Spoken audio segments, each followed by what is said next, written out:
Praise the lord. యేసుక్రీస్తు నామమున Bible in depth అనేటువంటి కార్యక్రమానికి మీ అందరినీ ఆహ్వానిస్తూ ఉన్నాను.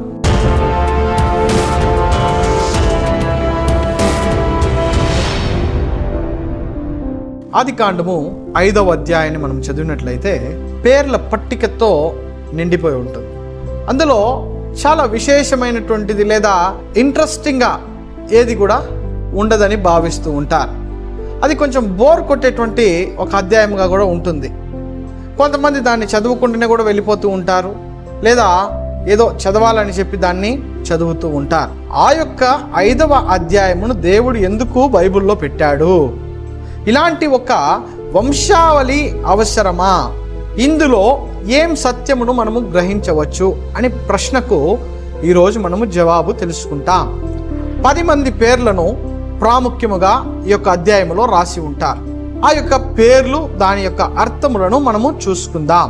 ఆదాము అనగా మనిషి, షేతు అనగా నియమించబడిన, ఏనోషు అనగా మరణము యొక్క, కేయినాను అనగా స్వాధీనం, మహలలేలు అనగా ఆశీర్వదించు దేవుడు, ఏరేదు అనగా దిగివచ్చి, హానోకు అనగా బోధించుచు లేదా ప్రత్యేకించబడి, మెతుషెల మరణము ద్వారా, లేమెకు అనగా తన్ను తాను తగ్గించుకొని, చివరి పేరు నోవహు అనగా విడిపించును.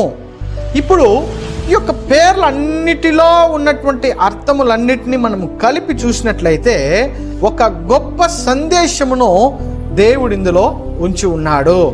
ఆ గొప్ప సందేశము నిజంగా అద్భుతమైనటువంటి సందేశము. అంతేకాకుండా దేవుని యొక్క మహా గొప్ప ప్రణాళికను ఈ యొక్క అధ్యాయంలో దేవుడు ఉంచాడు.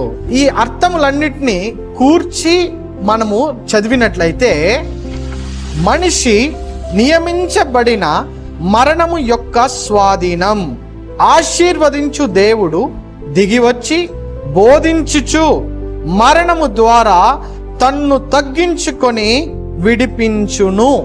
మనిషి మరణమునకు స్వాధీనము, కానీ ఆశీర్వదించు దేవుడు దిగివచ్చి తన్ను తాను తగ్గించుకొని బోధించుచు మరణము ద్వారా మనలందరినీ విడిపిస్తాడు అనేటువంటి గొప్ప సందేశమును ఇందులో రాసి ఉంచారు. అనగా యేసుక్రీస్తు ఈ లోకానికి రావటానికి ముందే ఈ యొక్క సందేశమును ఒక సీక్రెట్ కోడ్ లాగా ఇచ్చినటువంటి ఆ యొక్క పేర్ల పట్టికలో లేదా వారి యొక్క వంశావళిలోనే దేవుడు దాచి ఉన్నటువంటి సంగతిని మనము గమనించాలి.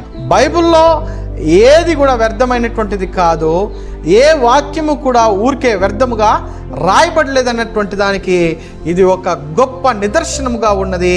కాబట్టి ప్రేమైనటువంటి వారలారా, బైబిల్ను ప్రేమించండి, వచనములను ధ్యానించండి. దేవుడు మిమ్ములను మీ కుటుంబాలను దీవించునుగాక.